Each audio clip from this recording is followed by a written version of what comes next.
Hi friends, welcome back to our channel. నిన్నటి కథలో పరమానందయ్య గారి ఊరి ప్రయాణం గురించి తెలుసుకున్నాం కదా.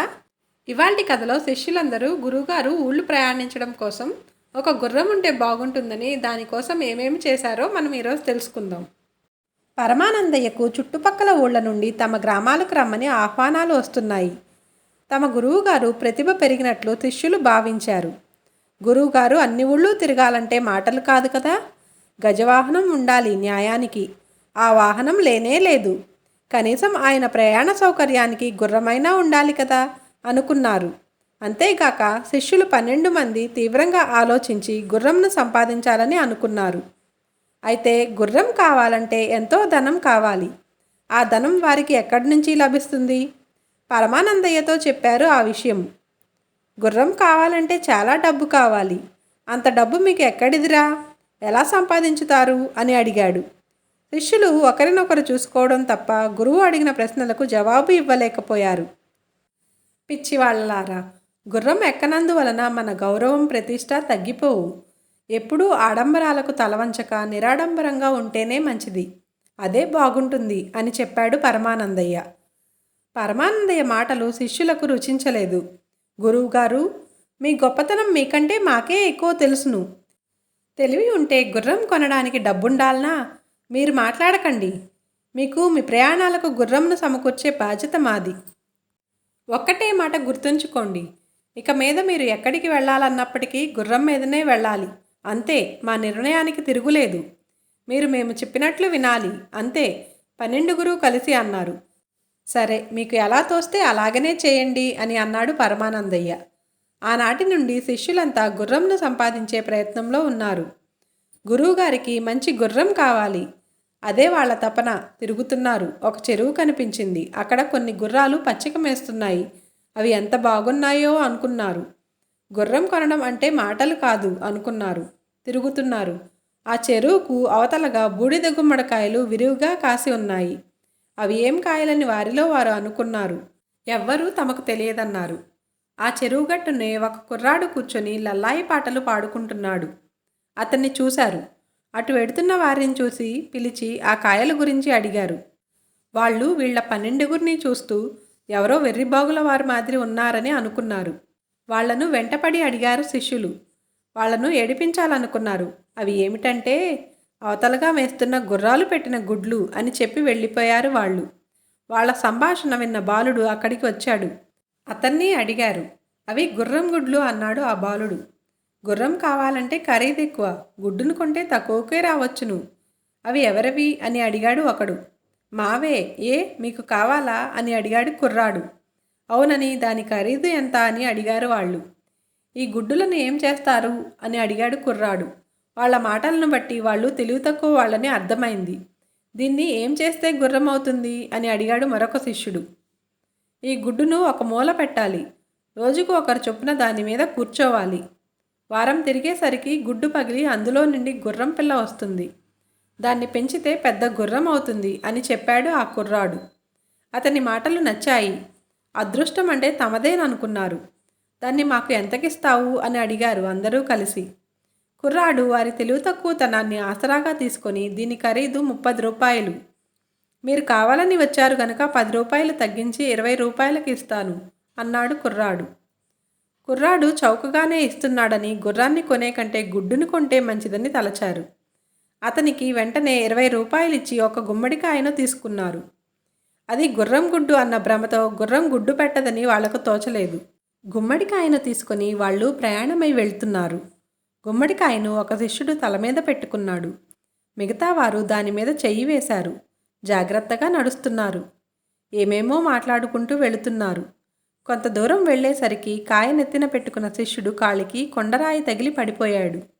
అప్పుడు అతని తల మీద ఉన్న కాయ కింద పడి పగిలిపోయింది. ఆ చప్పుడికి అక్కడే పొదలో ఉన్న కుందేలు బెదిరి పరిగెత్తుతోంది.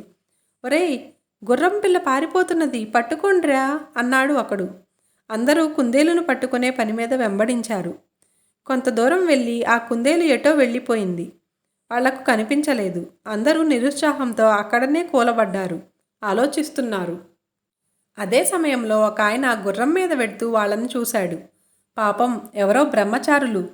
ఎందుకలాగున దిగులుతో ఉన్నారు అడగాలని తన గుర్రం మీదనే వారి వద్దకు వెళ్ళాడు.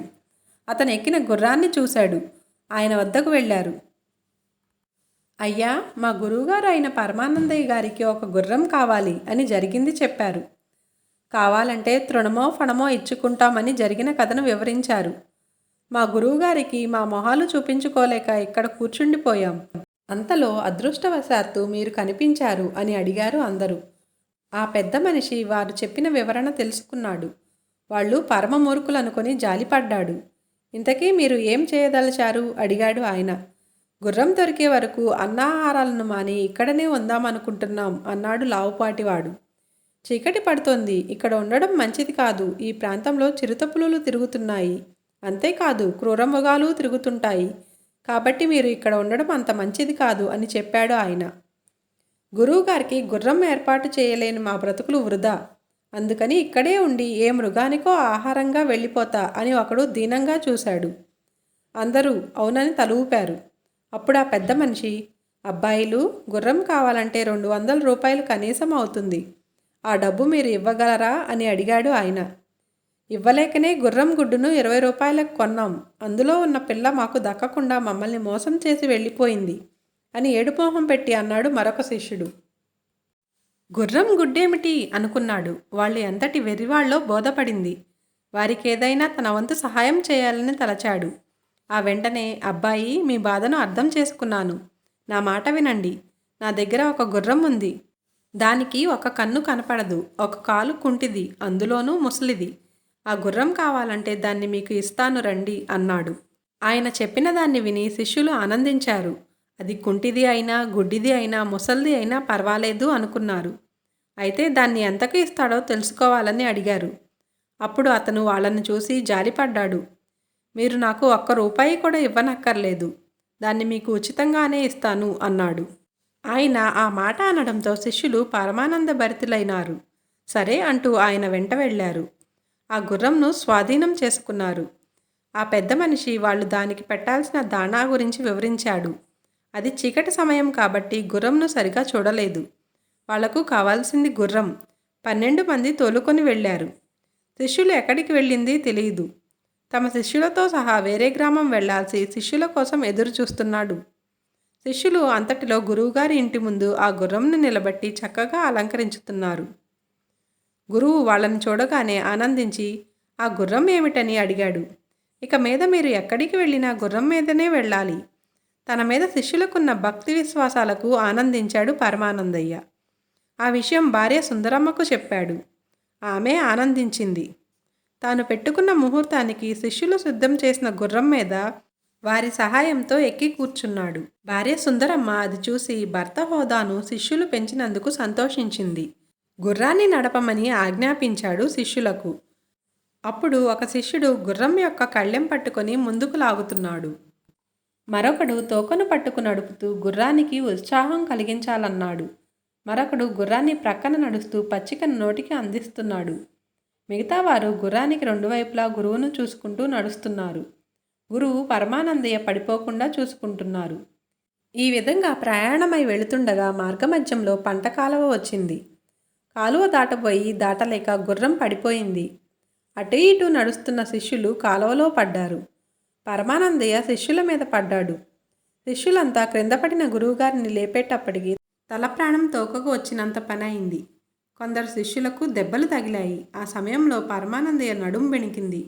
ఇదేం గుర్రం రా, మనం ఇంకా వచ్చినంత దూరం వెళ్ళాలి, ఎలాగురా వెళ్ళడం అంటూ నడుం పట్టుకొని కాలువగట్టు మీద కూలబడ్డాడు. గురువుగారు, మమ్మల్ని క్షమించండి.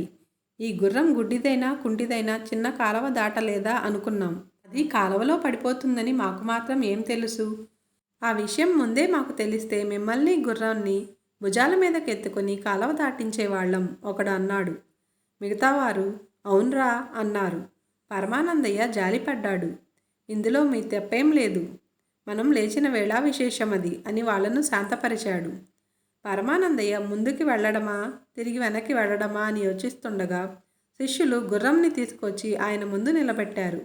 గురువుగారు, మీరు ఆలోచించకుండా గుర్రం ఎక్కండి. ఈసారి మేము జాగ్రత్తగా గుర్రం ప్రక్క నుండి గుర్రాన్ని నడిపించుతాము అన్నారు అందరూ కలిసి ఏకకంఠంతో. గురువుకు శిష్యుల మీద నమ్మకం కుదిరింది. సరేరా, మీ మీద నమ్మకంతో గుర్రం ఎక్కుతున్నాను, ఎక్కించండి అన్నాడు. అందరూ కలిసి పరమానందయ్యను గుర్రం మీదకు ఎక్కించారు. గుర్రం బయలుదేరింది. ఆ గుర్రం 10 అడుగులు ముందుకు వెళ్తే 20 అడుగులు వెనక్కి వేస్తున్నది. ఒక్కొక్కప్పుడు ఎటుకు పోకుండా ఆగి దానికదే గిరగిరా తిరుగుతోంది. శిష్యులు దాన్ని ముందుకు మళ్లించాలని విశ్వ ప్రయత్నం చేస్తున్నారు. గుర్రం మారం చేసింది. ఒకచోట కూలబడింది. శిష్యులు గురువు పరమానందయ్యను జాగ్రత్తగా పట్టుకొని ఒక చెట్టు కిందకు చేర్చారు. శిష్యులంతా కలిసి గుర్రంను గురువుగారి ప్రయాణానికి ఆటంకం కలిగించినందుకు కొడుతున్నారు. అంతలో శాంతపడి దాని మీద జాలిపడి దాన్ని ఒక చెట్టు కింద నిలబెట్టారు. గుర్రం పడింది. దాని వాలకం చూసి దాహం వేస్తున్నట్టుందని పరమానందయ్య గుర్రాన్ని చూసి జాలిపడ్డాడు. దానికి కడుపు నిండా నీరు పట్టించారు. ముందు పచ్చగడ్డిని వేయించాడు. అది కొంతసేపు స్థిమితంగా మేతను మేసింది. ఆ తదుపరి తృప్తిగా సంతోషంతో సకిలించింది. గురువు పరమానందయ్య శిష్యులు చల్లని గాలికి అప్పటికే నిద్రపోయారు. కొంతసేపటికి నిద్రలేచారు. తిరిగి ప్రయాణం చేయడానికి సిద్ధపడ్డారు. పరిసరాలు చూశారు. ఆ గుర్రం కనిపించలేదు. అందరూ హడలిపోయారు. కనపడని గుర్రాన్ని వెతికి తీసుకువస్తామని శిష్యులు ప్రయాణమయ్యారు. పరమానందయ్య వద్దని వారించారు.